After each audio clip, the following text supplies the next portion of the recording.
So was the bastard you were after now riding with the cowboys? Roscoe Bob Bryant was his name.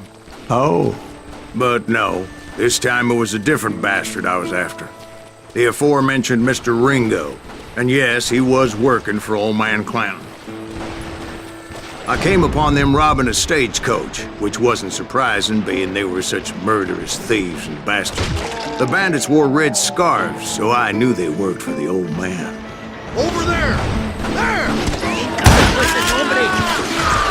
I did my best to help those poor bastards.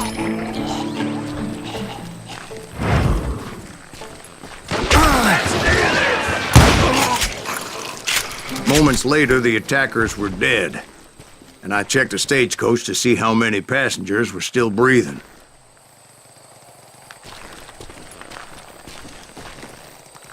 None.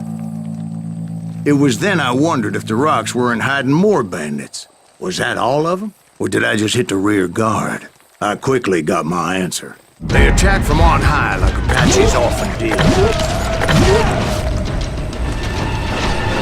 They were appearing great numbers from above and rained down lead on their hapless enemies' heads, making use of the high ground and whatever else they had.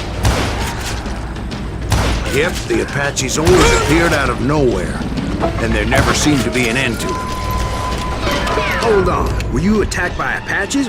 What happened to the cowboys? Did I say they were Apaches? I said Clanton's cowboys attacked me Apache style. I was in a pitched battle, but I was holding my own against an overwhelming enemy force.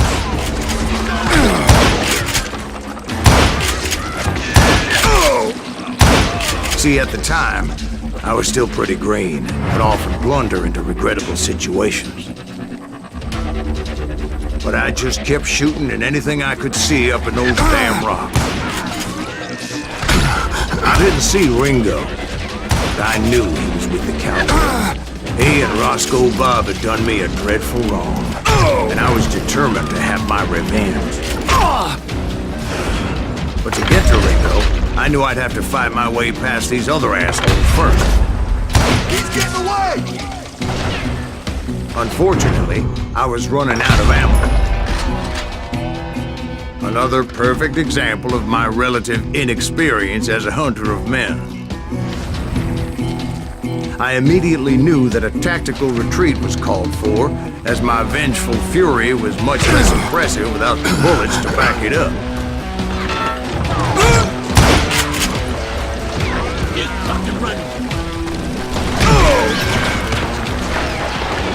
Finally, they managed to corner me. Trapped as I was, the odds of my survival seemed pretty slim. Luckily, serendipity was on my side as I suddenly spotted a way out of my predicament.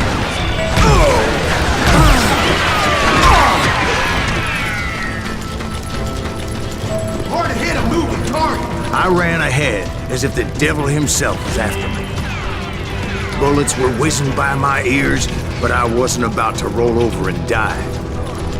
I just kept running like there was no tomorrow. Because there wouldn't be if Clanton and his men caught up with me. As I was scurrying around those caves, I thought, what was I thinking? Going up against a gang like this? I just kept running, not knowing where the hell I was going.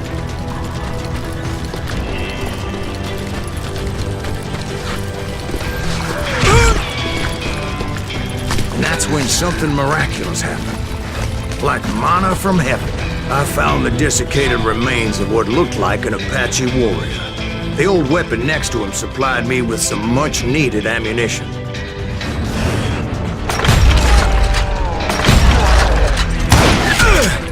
That Masterson once told me it was more important to be lucky than good, and he would know.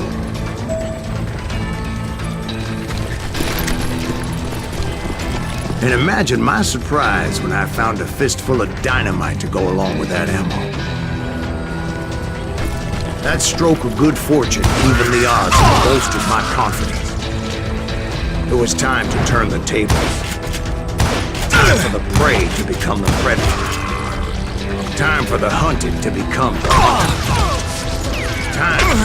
All right, Jesus, we get it. They were right where you wanted them. That's right, Jack. I was done running. And the old man's boys were not expecting that. No, sir. I came at them like a wildcat. My fury knew no bounds.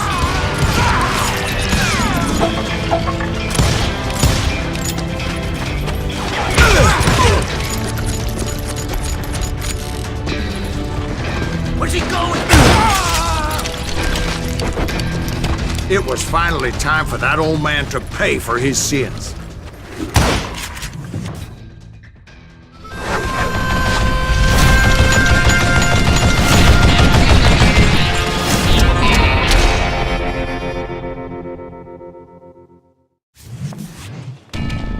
I yelled out at the top of my lungs, "Oh, Clanton! I'm coming for you!"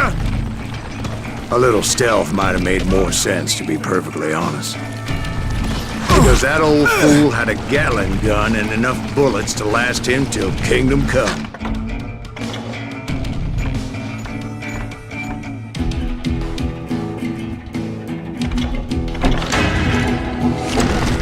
But I knew I could not let that deter me.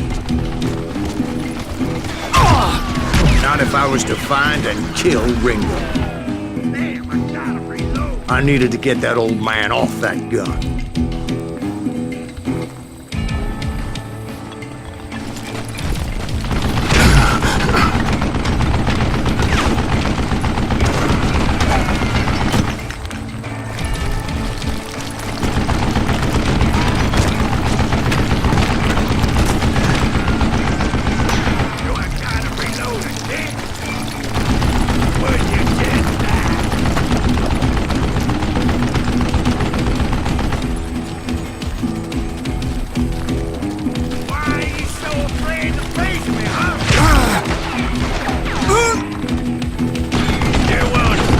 Most everyone thought it was the Juarez who had come up against him in Guadalupe Canyon, but it was just me. Just kill him!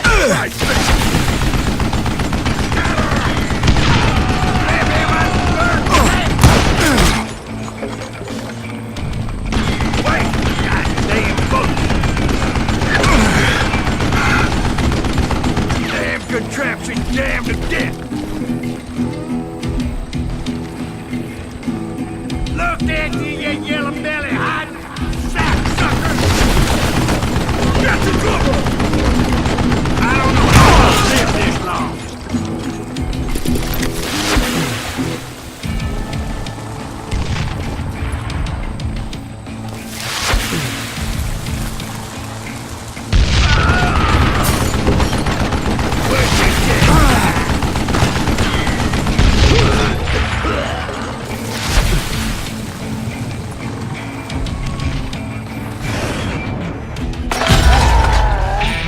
Apparently, one of the cowboys made it out of there alive and told Ike and Billy Clanton that it wasn't a Mexican who took their father's life that day. They just assumed it was one of the Earps, and that little misunderstanding eventually led to that legendary gunfight at the Old K Corral.